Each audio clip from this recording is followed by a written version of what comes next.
Welcome to Let Me Fix This. Enjoy the video.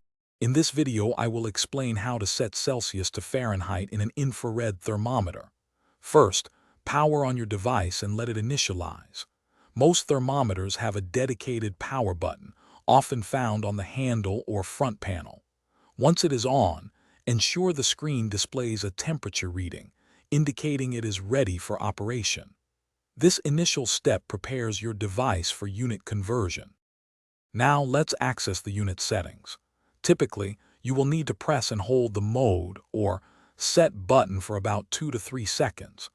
This action usually brings up the configuration menu or initiates the unit change directly. Keep an eye on the display for any flashing indicators, such as A, C, or F, which signal that you are in the unit selection mode. With the unit indicator flashing, you can now change to Fahrenheit. Briefly press the mode or set button again.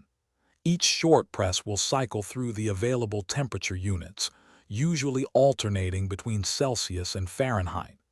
Continue pressing until you see the letter F clearly displayed on your screen, confirming your selection for Fahrenheit. To confirm and save your new setting, simply release the mode or set button.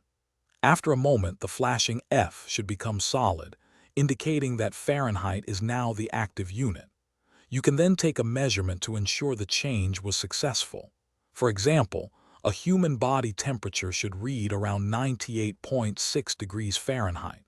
Your thermometer is now ready for use. Thanks for watching. If you found this helpful, don't forget to like and subscribe.